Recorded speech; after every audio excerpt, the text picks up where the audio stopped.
Hello and welcome to what I think is episode 10 of the Mojito Movement, and I'm joined by an absolute legend today in Paige Crossley, and I'll get you to introduce yourself in a moment. But as it's customary, we're going to cheers our mojitos. I know you've got one to hand, so a little cheers to that.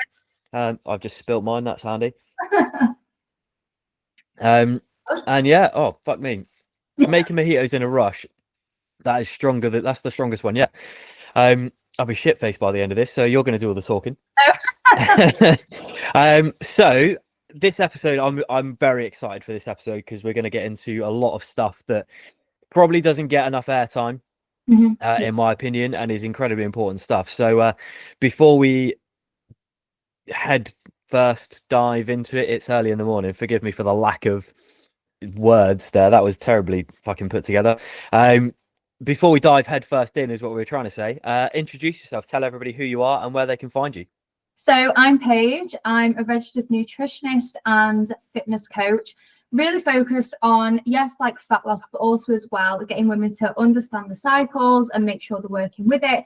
And you can find me on Instagram at Coach by Paige, and it's the same on TikTok as well. And that's where I post all of my content. Amazing. So yeah, you touched on exactly what we're going to dive into today, which is female-led fitness, basically. I've got a book out which is sat behind me on my shelf, and there's an entire section in there on female-led fitness. But I'm acutely aware that as a male, a biological male, that I can do all the research that I want. I can do all the learning that I would like to do to have an understanding of female-led fitness. But as somebody who will never experience a menstrual cycle and all of the joys that comes with it, one thing I will always lack is the ability to be truly is to have true empathy, is what we're trying to say there. And given most of my clients are female, a lot of them are going through menopause, perimenopause. I think I've learned the hard way how important this conversation is and how poor the lack of general understanding is, not just for me, but for coaches in general. Because actually, when you qualify as a coach, whether that's from a nutrition perspective, a PT perspective, nobody actually talks to you about how menstrual cycles influence how you feel, how you perform, how you recover. And they definitely don't talk to you about what happens as as we age and as you go through later life, and things like perimenopause become a factor. So I think it's a really important conversation to have. And the reason for getting you on today is, well, I sat through your talk at IFS, and literally it felt a bit weird because it was mostly a room full of women, and I'm just sat there like, yep, I'm learning about menstrual cycles. And it's purely because, like I said, the majority of people I work with are women and go through this stuff, and I couldn't hope to have a first-hand experience of it. So the more learning I can do, the better. But what I want to get from this podcast is that hopefully people listening will help them feel like what they're potentially going through is completely normal, and help them feel kind of at ease with how their menstrual cycle or how menopause affects them, but also to help educate people on the fact that actually it's a big deal, and it's more than, menopause, for example, is more than just hot flashes and the loss of your period, and your menstrual cycle is more than just perhaps elevated hunger cravings and being a bit moody for a few days. Like, there's so much to it. So that's what we're going to get into. But before, to kick us off, I guess, talk everybody through your own experience, your own journey, kind of where you got to where you are, and why you do what you do. Yeah, so mine has been a little bit up and down, but how I first initially got into thinking about nutrition was I really struggled with my eating. I'll never say I had an eating disorder because I was never diagnosed, but I don't think I was far off, being completely honest. Lost my cycle because of that, because of the stress, but I never really thought anything of it because at the time I was only about 18, 19. It wasn't like a big thing. So went through it, got to around 22, and then I just basically blew up, and I was like, I'm a bit crazy, what's wrong with me? I'm not getting a cycle. So then I had to go through a whole other journey of trying to regain getting a period again, which was one of the hardest things ever. I had to put on about just over 2 stone of just pure body fat because I wasn't allowed to properly train, just to get my body feeling okay again. And even though it was a horrible time, I always say it was meant to happen. Like I was meant to go through that, because then I really started to understand the importance of like female health and hormones and why it's so important to have a menstrual cycle. And then it just sort of, it went from there. And now I'm like, I'm a healthy weight, I feel comfortable, I've got, you know, a nice healthy cycle. And yeah, that's how I got to here. Amazing. And I think to hone in on a point there that I think is really important, there's a lot of women, a lot of girls that will listen to this or watch your content and will look at social media and see the glamorization of women stepping on stage completely shredded, you know, sub probably 5% body fat, some of them like really lean in it, holding incredible muscle mass, and they will elevate those individuals to a, you know, to sort of what they perceive to be the pinnacle of health. Yeah. And they will say, I want to look like that, I want to do that, I want to achieve these things. And one thing that never really gets discussed, everything gets glamorized in terms of, look how lean I am, look how, you know, well defined my glutes and my hamstrings are, look how great my physique is, but nobody ever talks about what you have to go through to get there. And I've obviously, from my perspective, I've gone through prepping for a men's physique show, and I'll be honest, that was fucking hard enough as it was. Like, it was brutal. It ruined my relationship with food. It gave me worse body dysmorphia than I've ever had. But one thing I didn't have to contend with was it completely fucking a crucial hormonal cycle that happens every 28 days. Yeah. And I think it's so important to have this conversation, not so much to say to people you shouldn't compete or you shouldn't aspire to be incredibly lean, but to make people aware that actually it's not plain sailing. It's not a straightforward process that you can just diet down to a low body fat percentage.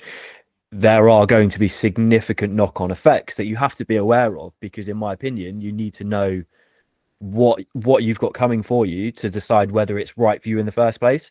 Yeah. And sorry, go on. I was going to say, and I think that's something from your message I remember from the talk from IFS that really resonated with me, is there's so much social pressure, particularly on women, to look a particular way, to have particular body shapes, that it encourages achieving it at all costs. And I think actually a lot of people think at all costs is, well, I maybe can't socialize so much, I can't eat the certain foods that I want to eat, I've got to train all the time. And you go, well, yeah, they are some of the big sacrifices you have to make, but the biggest ones are going to be how you physically feel and what actually happens to your body, and how difficult it is to then reverse out of that back to a healthier, more normal body fat percentage, more normal weight, so that your body can actually function properly. Yeah, no, 100%. Because the thing is as well is that it does get glamorized. And first of all, the only people that glamorize it are the people that are winning. And can manage a pretty okay relationship with food, like in quotes. But all the people that go for these competitions, because so many people give competitions a go, the ones that don't win, or the people that are massively affected, they're not posting on social media, so women aren't seeing that side of it.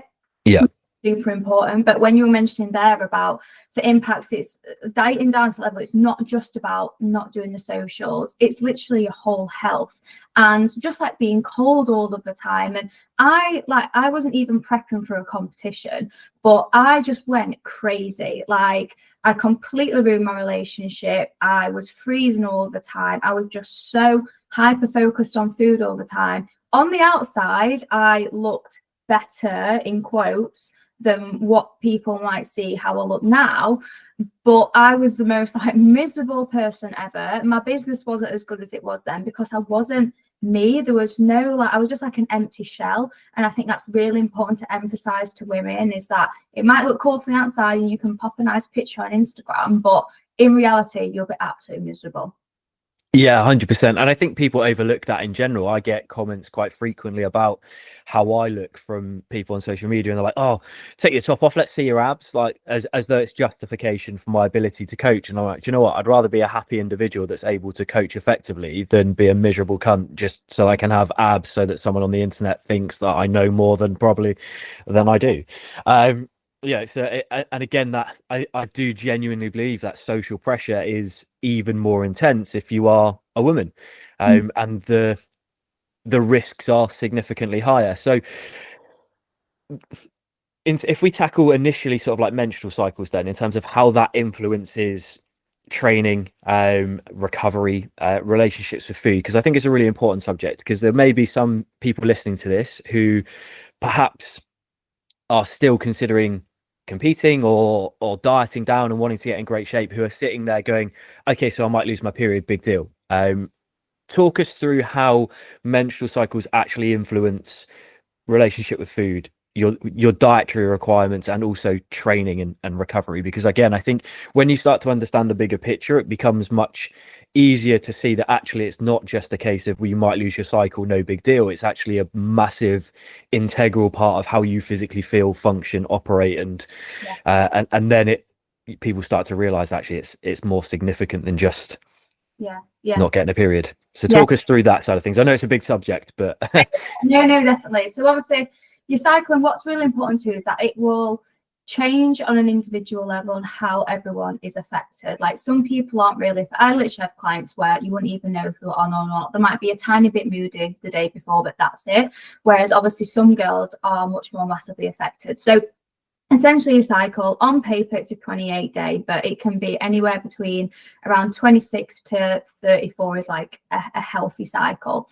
So at your beginning phase, you're getting an increase in estrogen. So your whole cycle too, it doesn't care about what you look like. It's thinking about is, can you make a baby? Yes or no. That is all your body ever cares about. So when people are losing the cycle, it's basically their body saying, you are not safe to carry a baby and be able to provide from it. Like that is all it's thinking. So it is a very, very big thing if you're not getting a cycle, because it's your body saying, I can't cope at all. So how the different phases of your cycle will affect you is in that beginning phase, usually you're feeling good, you're recovering in the best way, you know, you're energetic, your hunger isn't that high, like you're just feeling good, life feels amazing. In that phase, there is usually where a lot of girls can really start to see PBs in the gym. They can really see their strength increase in the gym, and they just feel great. They feel on top of the world. So that's all good first. And then when you get to the middle, so when you're ovulating, so that's basically when the body is ready to produce a baby. Like, you know, if it's fertile, amazing. That is the time that you need to do it. You obviously get your peak in testosterone, and a lot of girls as well don't realize that we do have testosterone as well. So you'll get that peak there, and this again, you're hitting PBs, you're feeling strong usually, and I'll go through that in a second.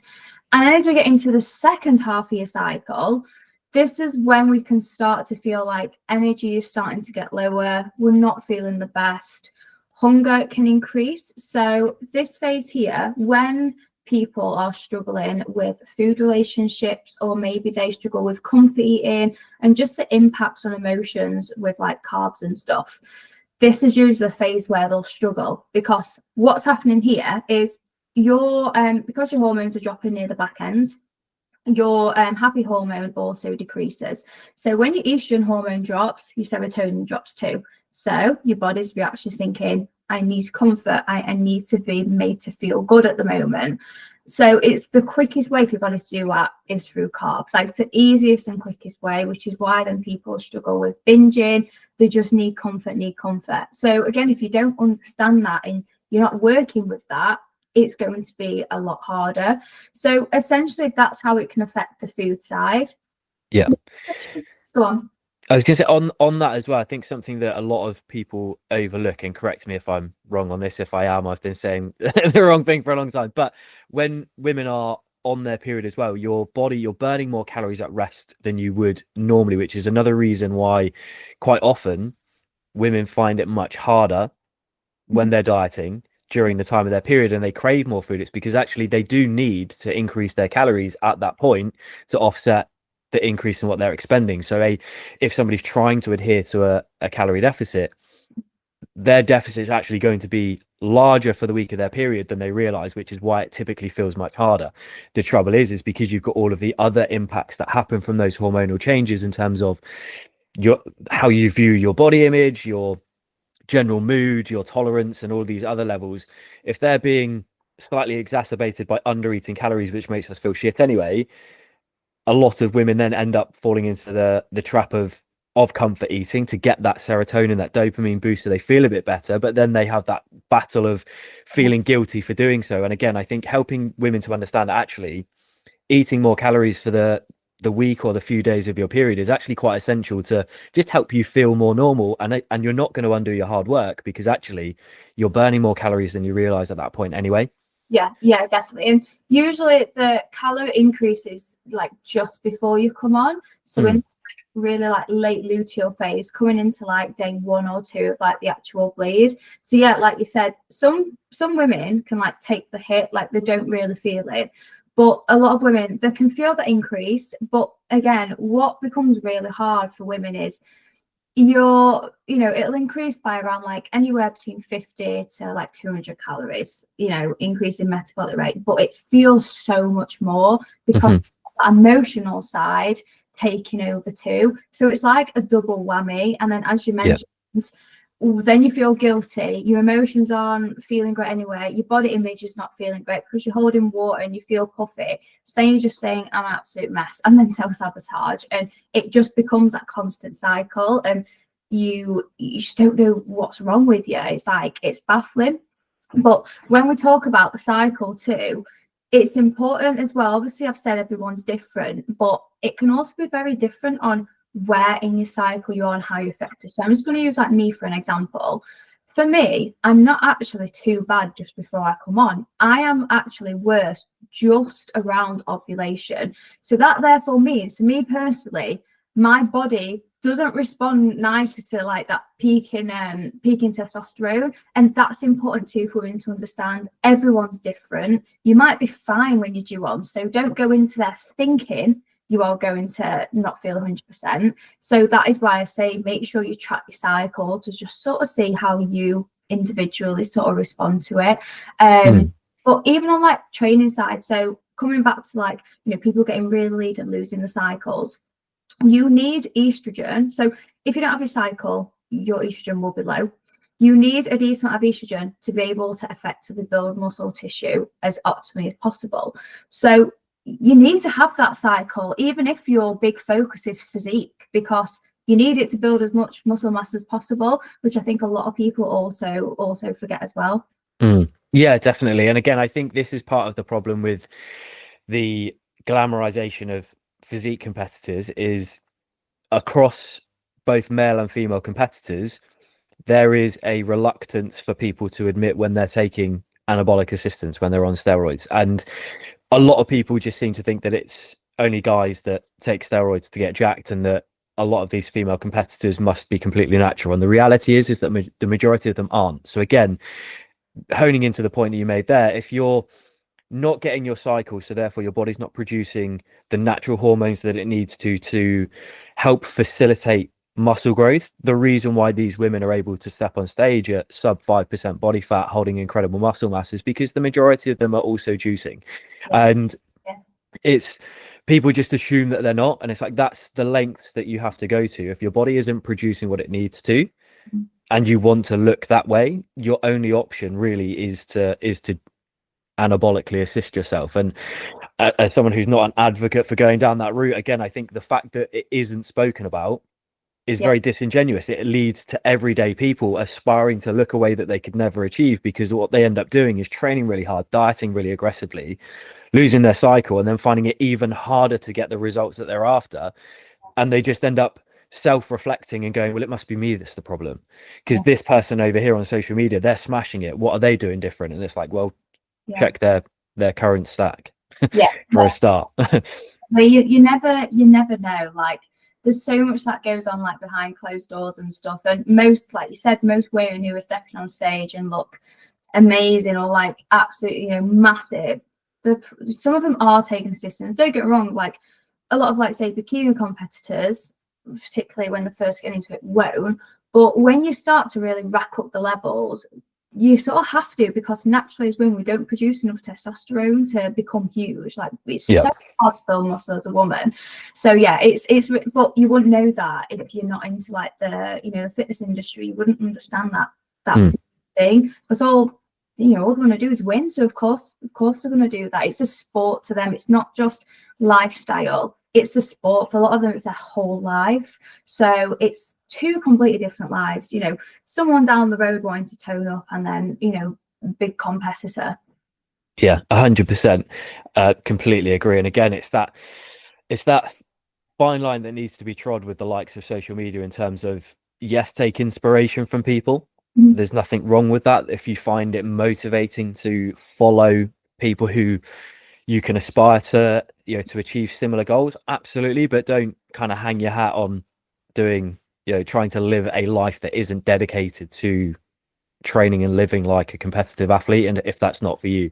I do want to come back to a point that you said in terms of tracking cycles and stuff, because again, you know, just for those who are listening, there may be some people listening who are kind of like, well, how do I do that? What should I be looking for? So what's your big recommendations for when it comes to A, tracking cycles, and B, what kind of things should people be looking out for? Because if as you said, it's going to be different for everybody, so it's not like a one size fits all, but there's probably elements that you know, that women can look for each month that kind of gives them an indicator as to when might be the times where they can push that bit harder, but when should they be listening to their body and perhaps easing up, being a bit more compassionate, and giving themselves that extra bit of rest and recovery, or that extra bit of nutrition to kind of offset things. Yeah. So what I usually say is 3 months, like this is on the basis of someone having a regular cycle. 3 months, track your cycle every single day. So there's a few apps out there. There's one called Flow. There's Natural Cycles. However, what I use for clients personally is I just create them a form, but you can just write this in your diary. So the things I'd look for is mood. That's a huge one. Productivity, sleep quality. So how well rested you're feeling when you wake up. Also, as well, fall into sleep. So when your progesterone hormone increases, so just past ovulation, basically your body is waiting to see if you're going to be pregnant or not. It can affect your sleep because your body temp's increasing. So that's really important there. And I think that's why I personally struggle. It's as though I don't get as good quality sleep, so therefore I feel groggy, a bit more hungry, that sort of thing. Other things as well, strength in the gym. So how strength is feeling in training, if you train that day.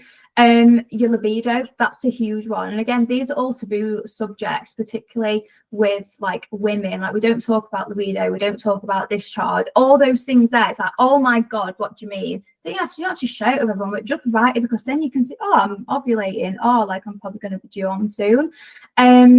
Cravings are a massive one. So definitely tracking that, see if there's any, you know, sort of like patterns happening. Hunger as well, that's a big one. And just relations with like partners and friends. Are you a bit more snappy? Like, are you all right? Are you feeling really upbeat? So they're the main ones that I would write down and start tracking, and then start to see after 3 cycles, are there any patterns there? If you can start to see some patterns, so let's say just before you due on, you're always finding you're moody, you always find you've got no libido, you've got your cravings, then you can start to adapt stuff around it, rather than going into your cycle being like, I am going to feel hungry when I'm due on. No, like you're then having like a preconception of how you're going to feel. You need to see individually you feel.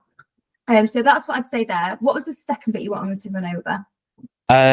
Good question. The joys of ADHD. I fired you a double barrel question and was just like completely consumed by your answer to it, and I forgot what I asked. So it was, what can they use to track? What kind of things should they be looking out for, in general, to kind of, just so that they know, you know, what are the kind of triggers. But I think you covered it, to be fair, in that answer, in terms of looking at your mood, looking at cravings, your appetite, your sleep, and just kind of tracking all of these metrics from a data collection perspective. So you're not trying to analyze it as you're collecting it, just going, right, yeah, I'm going to score my sleep, my appetite, my cravings, my hunger, all these different things. And then you look at it as a collective over 3 months, go, right, well, is there a correlation between when I'm experiencing elevated levels of these things, and does it relate to a specific part of my cycle? Is it all over the place? So that they can plot trends and stuff. Because again, once you understand the trends, you can then understand how to structure your training. Because something I hear a lot of people say around training and your cycle, and I've been definitely guilty of saying it myself, because that lack of empathy from never experiencing a cycle, is that, typically speaking, we would expect to see around the time of a period a reduction in performance, a reduction in energy. So it's not uncommon for coaches to sort of blanket suggest to women around the time of your period, if you need to increase your calories, you can do so. If you need to have more of a deload week where you're not worried about the numbers and you take it a bit easy, and you kind of blanket prescribe it. So people go into that week, like you said, almost expecting to have a shit session Yeah. when actually it could be completely different. Some people may, we've all seen it, where, you know, if you're in a particularly bad mood, for example, you can typically have great sessions because you kind of channel that frustration and you push that little bit harder. And there's probably just as many women who, if they perhaps find that they're a bit snappier and a bit more on edge during the time of their period, find they train better Yeah. because they can just zone out and they just get all that aggression out. Just as much as there's going to be, you know, just as many women who don't even really want to go to the gym because they want to cover up, they just feel gross in themselves and what have you. So I think that message there of track these things free of judgment, you're not trying to find trends as you're writing it, but then review it after 3 months and find out what your trends are, will help to structure your training not just around your period but throughout the entire cycle. Because yeah, I think it's really important we want to get the most out of what we're doing, you know, Yeah. whether that's from a diet perspective or time in the gym or whatever it is. And if there are going to be points of your cycle where making some adaptations, either pushing harder or perhaps easing up, Yeah. is going to be of benefit, knowing when that is so that you can actually do it consciously makes a massive difference. Yeah, it does. Because I think a big thing as well too is when you jump onto like the psychology side of things. So I'm just going to use like a client as an example because it'll make it nice and clear what I'm trying to explain. So I with a client at the moment. When she first came to me, we were always like in the latter part of her cycle, she was really struggling, like motivation down to the floor. Like it was like, what's happening? And I sort of like, I knew what was happening, but she didn't. So we started tracking a cycle. I was like, look, these are some really clear habits that are happening.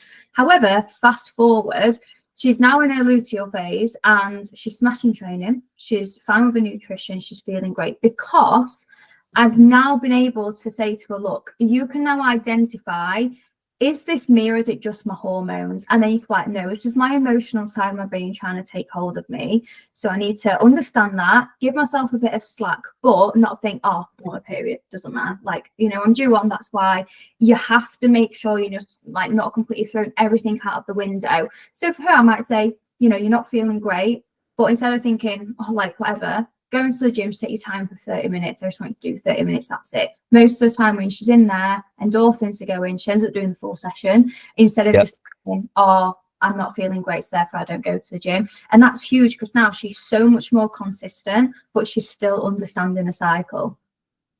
Yeah, 100%. And I think that's really important because, again, it relates really nicely to menstrual cycles and stuff. But again, advice that I give to all my clients is when they're perhaps not feeling so sort of motivated and they're kind of like, oh, I don't know if I can be bothered to train, that kind of thing. I always say the same. Go and do your first set. Go and pick an exercise that you like. Go and do the first set. And if after that first set you're like, do you know what, this isn't for me, well, you've done more than if you just sat at home. Yeah. And very few people have ever walked into a gym, done their first set and fucked off straight afterwards. But by reducing that barrier to entry can make a massive difference, particularly obviously, again, like you said, around different phases of the cycle, when it's not just perhaps how you physically feel, it's self-image and so many other facets to it. If you can help make it feel like the expectation is much lower but not removed altogether, it can help maintain a level of consistency and discipline in a much more controlled manner, in a much more enjoyable way. Because again, I think, and I can only speak from what I kind of see from the outside perspective and from my own experiences in terms of, you know, if my mood isn't in a good place and how that translates to desire to train and stuff. But there is that big correlation that when you're not feeling great, it's very easy to just not want to do anything, when actually the best thing is to do something. Yes, it might not be what you normally do, it might not be as much as usual, but actually, you know, a phrase I use with all my clients is, on the days where you've only got 40% to give, if you give all 40%, you've actually given 100%.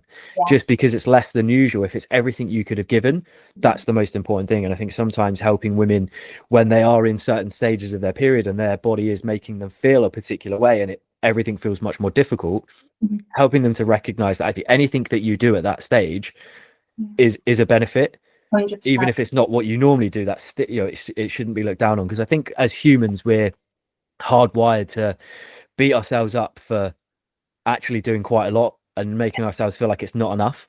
Yeah. And social media probably plays a big role in that, in terms of making everyday people feel like they're not doing enough, because again, it glamorizes the people that spend 4 hours a day in the gym and do their 2 hours of cardio and their 5 weight sessions a week, and they live off the same 7 meals a day.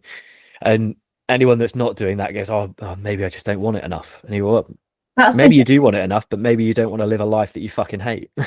100%. I think that's it. Obviously, the people that we work with are clearly wanting to get into it, or they wouldn't have inquired. And I think a lot of them like forget they are so many steps and forwarders to the majority of like the world. Like, Yeah.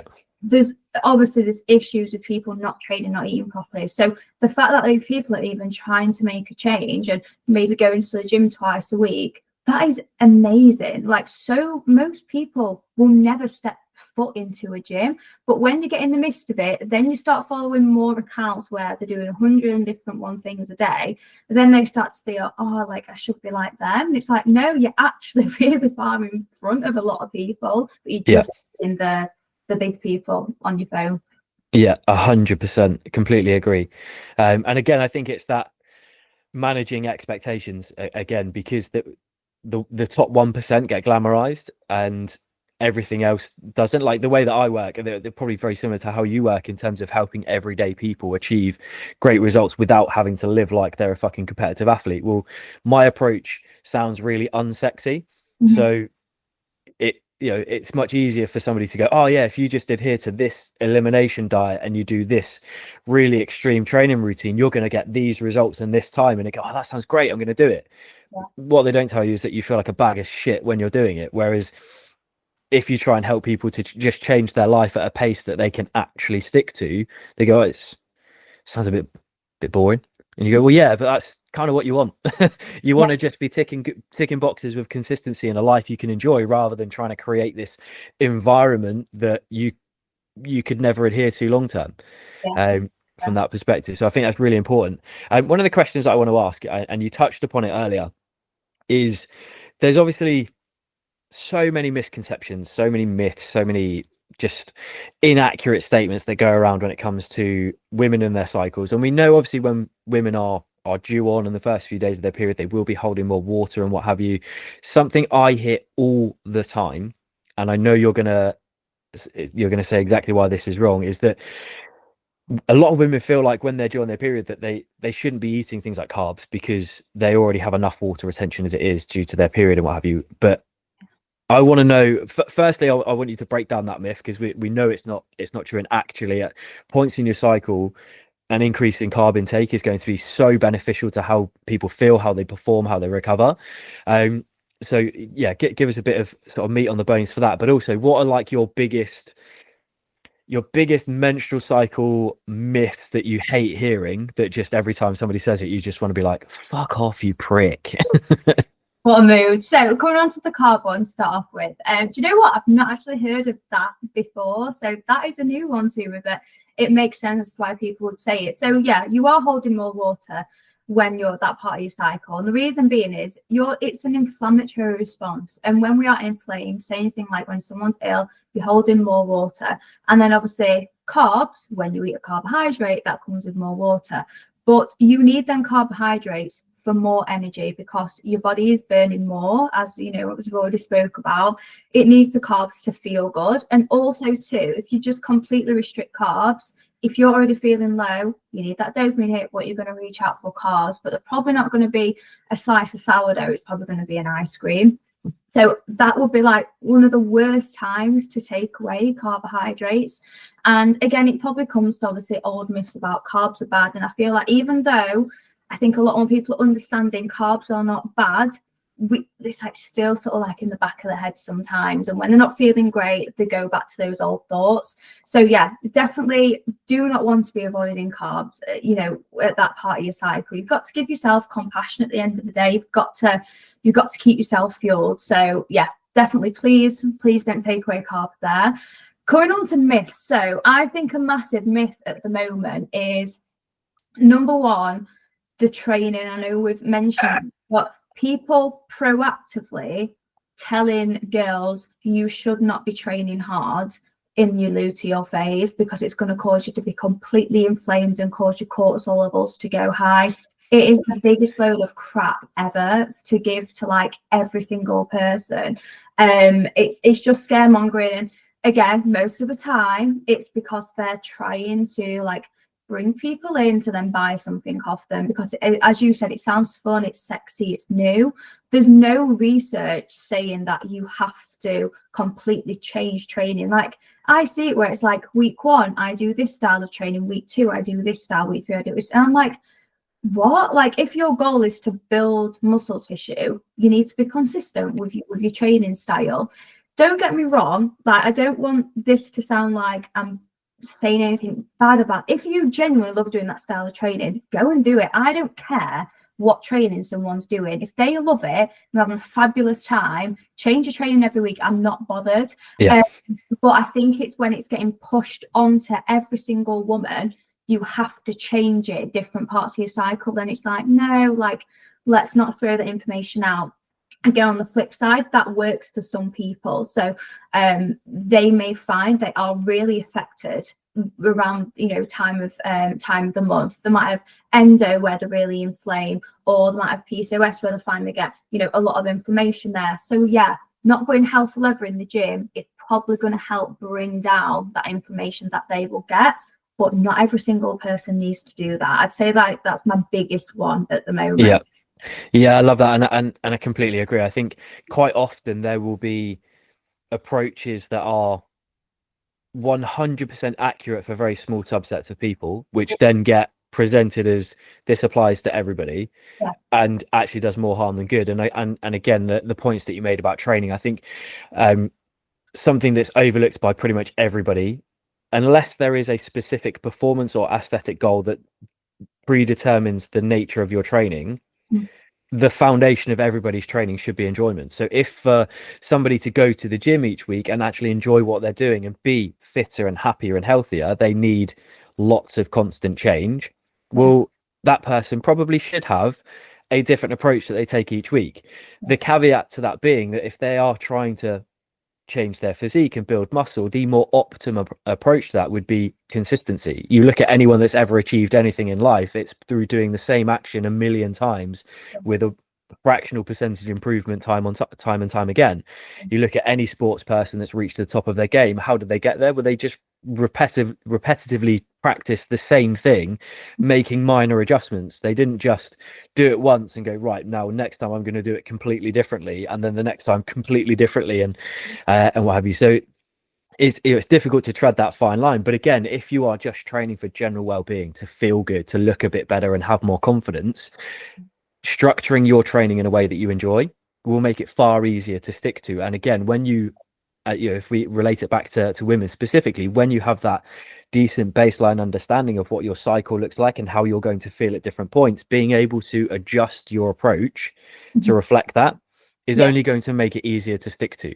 And like you said, the people that kind of blanket prescribe you must do this because of XYZ, there's probably more people that it negatively helps, impacts rather than helps, than actually positively impacts from that perspective.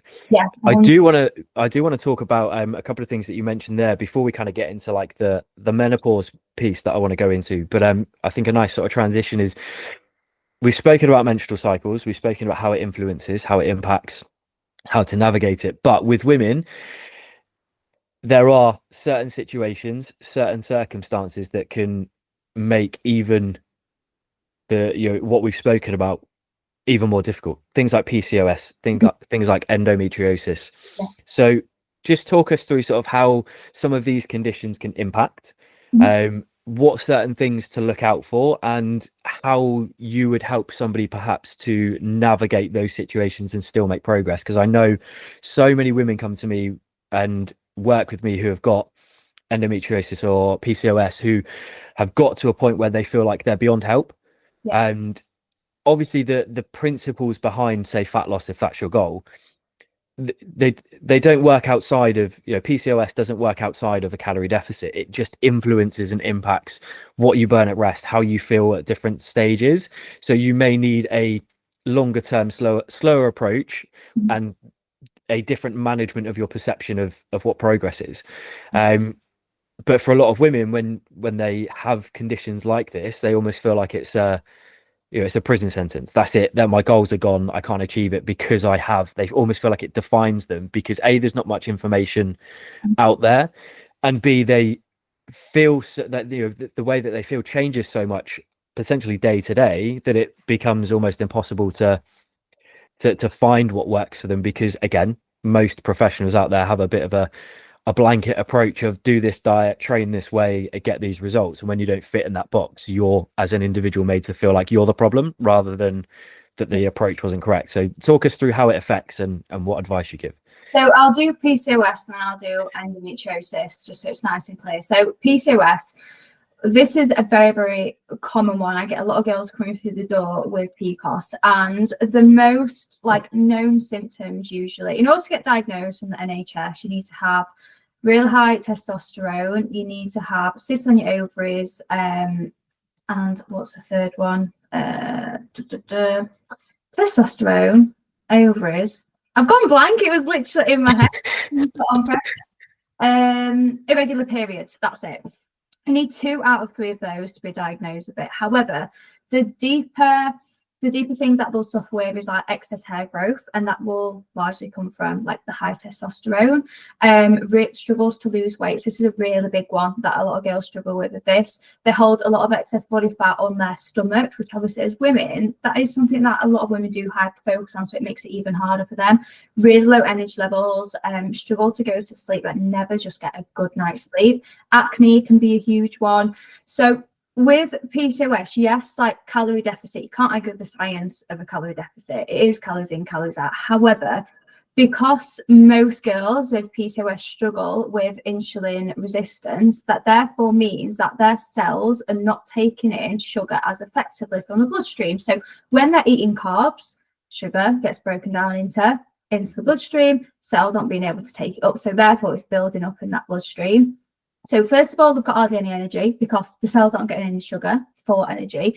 Then also too, that excess sugar in the bloodstream can then get converted into fat cells. So they feel so lost on what to do. They could be literally killing themselves with a calorie deficit.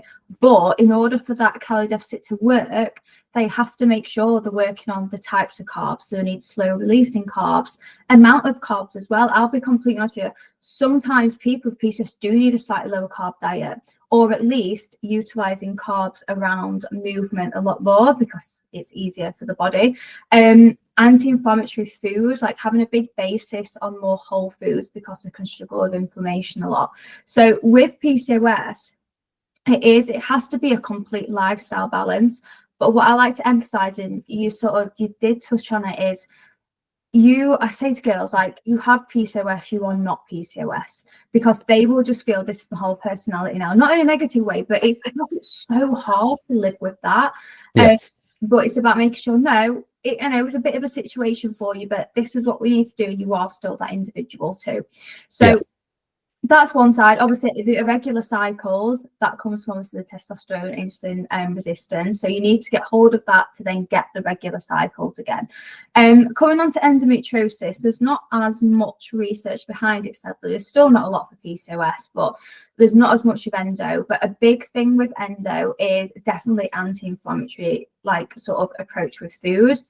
So seeing what is causing like issues causing them to flare up. Obviously, a lot of the time, these girls struggle massively with pain, particularly on the period. So if someone's saying to them, just go and train as normal, they're physically not going to be able to. I have had clients which literally cannot hardly get out of bed because of pain.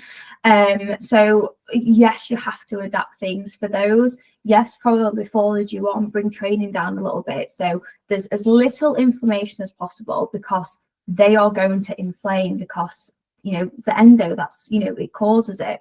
So these two ones are like, you have to do a very individual approach and take your time with it, and listen to yourself and listen to the person if you're working with them, because they know the body the best. and then it's about being able to navigate it to work everything in the best way for them. Yeah, 100%. And I think again, it re-emphasizes that point that you made earlier in terms of everybody's different. So understanding your body is key to being able to understand what your routine should look like. Yeah. At the end of the day. And I think situations like PCOS, like endo, yes, it can make it feel more difficult, but difficult isn't impossible. If you can find the right approach for you and you can manage expectations in line with that, you can still achieve incredible things. It may just require a slightly different tact to someone who hasn't got it. And that doesn't mean that it's not achievable. It just means that you need a slightly different approach. And if you're listening to the podcast and you think, you know what, yeah, I've got PCOS, I've got endo, and I am struggling, I think working with a coach who understands it, who can help tailor the approach to you, will make the process feel much more enjoyable, because you'll have that support along the way. You'll have that rationalization of what you're seeing and what's going on, so that you can see your own progress. Because we all get blinded when we're looking at our own individual progress. We get blinded by where we want to get to. And we spend a lot of time comparing where we are now to where we want to be, and we can overlook the progress that's being made. And I think it's more important to recognize the progress that's been made when you have conditions like PCOS and endo, because it can impact how you feel so heavily. Being able to objectively look back and see your progress is absolutely key, because, you know, like you said, you could be in a lot of pain, you could be feeling like shit, and a lot more frequently than most people. And that in itself is hard enough.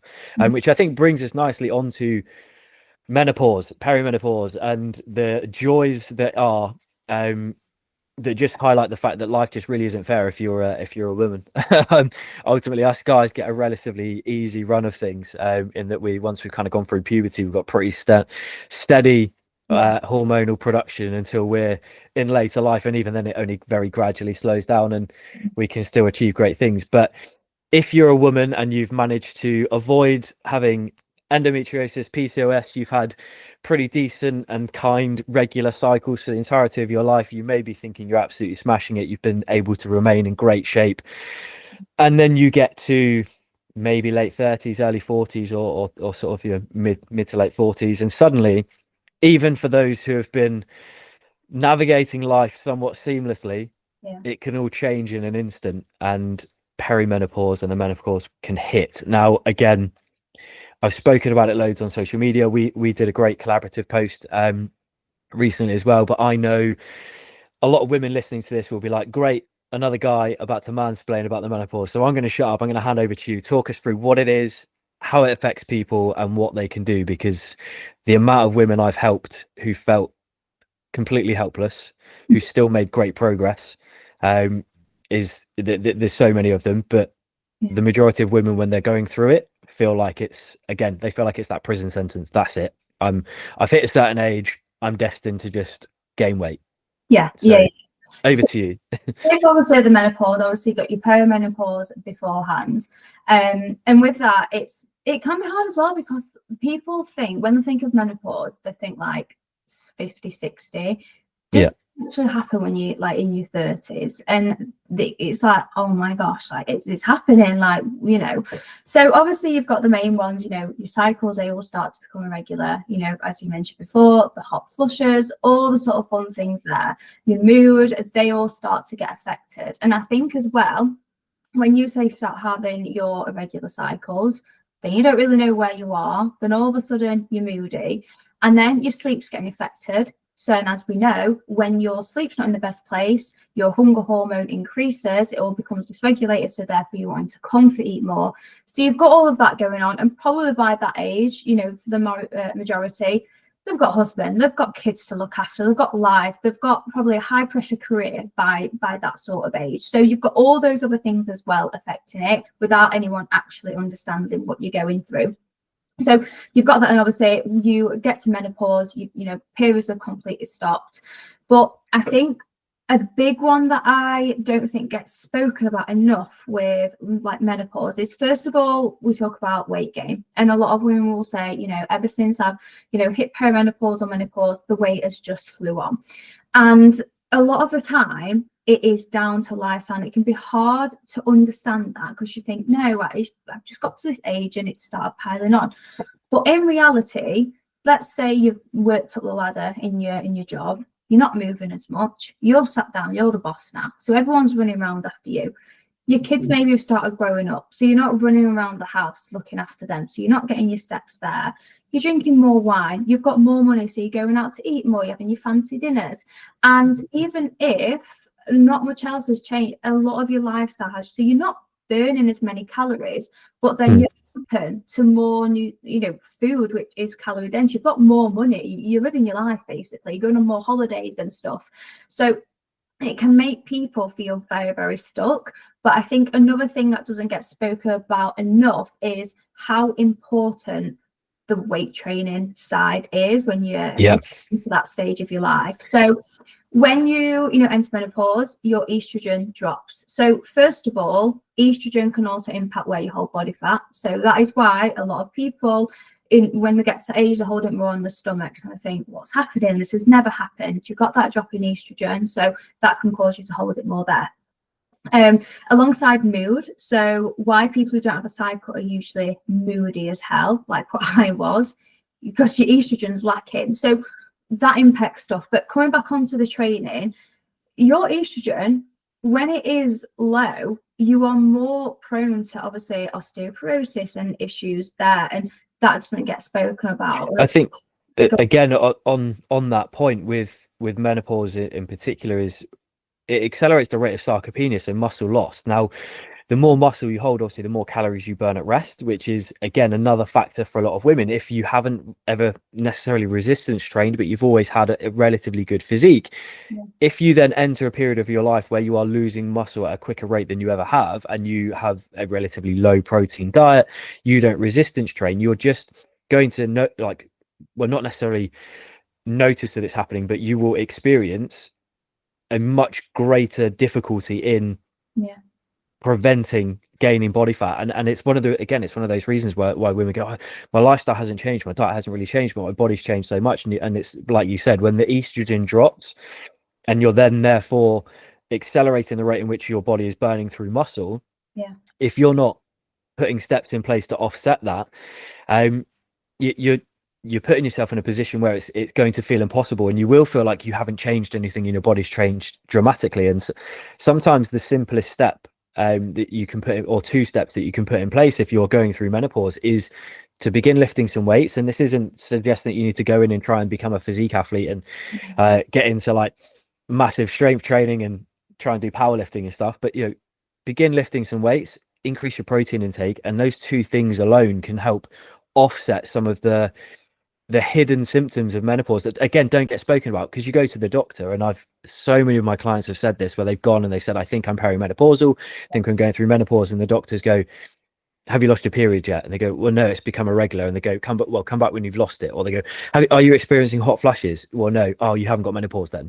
And it's like, well, actually they could well do, on the basis that when they look in the mirror, they are holding far less muscle mass. Their body has changed significantly. And those two steps of prioritizing protein and some resistance training can just offset things massively. And this isn't me saying, if you're going through menopause, lift weights and eat a high protein diet and you'll be fine, because it's way more complex than that. But they are two simple things that you can do that will just, at the very least, minimize some of the impact that can come from those hormonal changes. I think the other big thing that needs to go hand in hand with maybe some lifestyle changes is compassion. When your mood changes from minute to minute, one of my previous clients, she lost a really good amount of weight. It was a good 2 or 3 stone that she lost working with me, and prior to that she'd completely stalled. Like, she just thought it was impossible, and she still drank plenty of wine, she still ate cheese, she still indulged on bad days. And we would have conversations where I'd be like, how's your day been? And she'd be like, it started really great, and then I was in a bad mood for about 10 minutes and thought about leaving my husband, and now I feel okay again. And it literally changes so erratically. And when your body is doing that to you, it's easy to be frustrated. Your body is making your life difficult enough as it is. Sometimes we just need to practice compassion, because if your approach to feeling like that is to try and avoid the stuff that's going to make you feel a bit better in the moment, you're going to make it harder. And when you do eventually have those things, particularly if they are food and and drink related, you're more likely to indulge. Whereas if we can accept that actually sometimes we just need to have what we're craving so we can get through a difficult 30-minute period, Yeah. you can actually become more consistent over a longer period of time and minimize the effects to a degree. And I think it's an important aspect because, again, a lot of women feel the frustration. They get, they hate how they look, they hate how they feel, they hate what they're seeing in the mirror. Yeah. But their approach to tackle it is to try and not do the things that they feel like they want to do to feel better, and then they end up making themselves feel almost worse as a result. Yeah, I think it's really hard as well. And what I sometimes see is when women are like menopausal, they start panicking because they're like, oh my God, like I can't deal with this. I can't be putting weight on and stuff. So then they revert back to what they might have done in like the early 2000s or whatever, of Yeah. like the crazy diets that was out there. Like it was definitely way worse back then. It's bad now, but it's way worse what it was back then. And they go back to like that comfort zone, and then obviously then they get in a cycle of fads. And as we know, then you can't sustain them, so then they feel guilty and then they end up putting more on, and it becomes, but then they go back to the fad because I need to do something now, and it's such a hard time. And then you can tie everything up, like for example brain fog, like a fog. I even think like that must be so like hard and frustrating. Like if I have the tiniest bit of brain fog when I'm like due on, I'm like annoyed, and it's just so frustrating. And I think, wow, like, I'm going to get to a point in my life where that might be like every day for a period of time. And so of course they're going to have higher emotions and want to reach out for those, you know, higher sugary snacks and everything. So compassion is the biggest one. Like it's so important to have at least someone in the life which understands and just lets them talk, because you know a lot of husbands, like, they don't understand it, you know, they just don't. So it's good just having that someone to just understand where they're coming from and, like I said, be compassionate with it. Absolutely. And again, that external compassion and also that self-compassion to appreciate that the way that you feel and these significant mood swings due to erratic hormonal processes, it's completely normal and it's beyond your control. And I think sometimes it's because it's beyond your control, it can cause that feeling of like hopelessness. Whereas actually what it should do is almost trigger that feeling of compassion in terms of, I can't stop this, so I'm just going to do whatever helps me feel better. And like you said, the trouble that you get is that, you know, the home environment can become like a pressure cooker environment in terms of, you know, husbands feel like they're forever getting it in the neck just for breathing. But at the same time, the women going through it are, you know, also aware that they're reacting irrationally, and what they need is for somebody to appreciate that they know it's irrational, but they also can't stop it. And that's why that external compassion, having somebody that they can speak to. And again, I think it's the value of working with a coach when you've got goals you want to achieve and you still want to stay active and you still want to look and feel great, but you've got the challenges of menopause affecting your progress and how you feel. Having a coach is a great investment because you've got somebody there that will rationalize what you're seeing without the emotion, but also be able to help normalize what you are experiencing so that you don't feel like you're going insane. Because that was one of the biggest things with my client when I was speaking to her, is like nearly every week she'd be like, I just feel like I'm going mental, I just feel like I'm literally losing my mind. And I'm like, you're not, it's completely normal. And the reality is for every minute where you feel frustrated, you've got all the negative emotions, there's probably as many minutes where you do feel good and you are positive, you are happy, you are your usual self. But we're almost hardwired as humans to focus on the negative, and those negatives then consume us a little bit. Whereas actually if you've got somebody there that can kind of help you find the positives, help you see your progress, even if it's not as quick as when you're in your 20s, if it's still coming, that's something to be proud of, particularly when you're fighting against everything that menopause and perimenopause can throw at you. And again, I think helping women to realize their resilience when they're going through it is really important, because if you're still showing up and you're still training multiple times a week, you're still managing your calories for the majority of your meals, so what if you have the odd afternoon where it's a bottle of wine and a cheese and meat platter? Like, if you need to do it, you need to do it. Like, you should listen to your body enough. If you're consistent around that, that's the stuff that you should be, you know, be able to pull out as a positive and celebrate. And I think sometimes it gets overlooked because understandably the frustration is is through the roof, because I could never imagine what it's like to have been used to experiencing your body reacting, responding in a particular way, Yeah. and then suddenly, almost overnight, you're like, doesn't do that anymore. Yeah. And Yeah. it's like it's mental. Like, and the only comparison that I can bring to it, I've spoken about it on previous podcasts. I got diagnosed with a condition called POTS, which is like a blood pressure issue, where if I overexert myself or I stand up too quickly and stuff, I'll pass out. So I can't train the way that I used to, say 2 or 3 years ago. And it's that took me long enough to get my head around that I have to just change my training. Yeah. Like, it's not that big of a deal. Like, I can still change my physique. I just have to, train in a slightly different way. Whereas if you're going through menopause, it's not just I need to train in a slightly different way. It's like there's so many things beyond your control that are going on. And yeah, I can't, like I said, I can't imagine obviously how frustrating it is, but having somebody there who can fight your corner, that can say, actually, hold up a second, look at all these amazing things that you've still achieved, can be the difference between, sort of like sticking at it and still seeing progress, and completely losing your mind, giving up, and just spiraling into sort of that period of self-pity for probably 5 to 10 years. Yeah, no, 100%. And I think it makes a difference as well, like who they're sort of surrounding themselves with. And I know this is like slightly off with nutrition, but if that woman is, say, I'm going to use like a lower income, because I think it's really important to understand. But say if a woman is in, say, a lower income sort of lifestyle, she's not going out doing all of the cool things you get to do when you get older and you've got all this money. And then if she's also surrounded by a lot of women in the same position, and it's always getting talked about like low, they always say, who you surround yourself with, it makes like a big difference. But let's say compared to like a woman who is like, she's in a high income, she's done really well, she's surrounded by women who are getting all of these treatments to still make themselves feel good, and they're laughing about it because they've booked like 5 holidays next year. Those two women are going to have such a different sort of perspective and experience in general. Yeah, like massively. And I think that's really important as well to like think about with women too. 100%. And again, it comes back to the points that we made previously, in terms of it's that you can't blanket prescribe to everybody how to navigate it, how to deal with it, because you can't blanket prescribe what everybody's experience will be. There are some women that go through menopause and just like their menstrual cycle, it doesn't really affect them. Nothing really changes. But what we tend to see, and again, there's no exact science on this, but it's more correlation rather than causation. But those who maintain an active lifestyle, those that maintain a well-balanced, nutritious diet, who are conscious of calorie intake, typically find as they age, they maintain similar physiques to what they've always had. And quite often it's viewed as, oh, she's really lucky. She's in her 50s and her 60s. She looks great. How lucky? Well, is it luck, or is it actually that, whether it's conscious or just her lifestyle, she's probably more active.